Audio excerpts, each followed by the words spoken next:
This is the BK Mueller 888-554.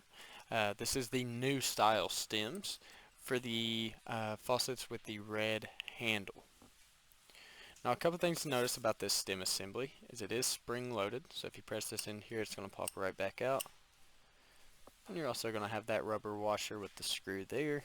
And then coming down, it's kind of hard to see on the camera, but you'll have that kind of brown colored washer here as well.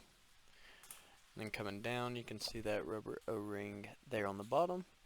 And then down to the three kind of threads here. So we'll go ahead and get a couple measurements of this stem, starting with a total length. So from end to end, with that spring-loaded end pushed out, it's going to measure right at 8 inches at the head of that screw. And we can also measure just that end piece there.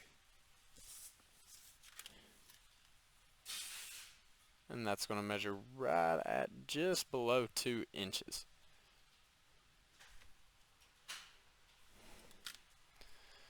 And yeah, once again, this is the BK Mueller 888-554 new style stem assembly.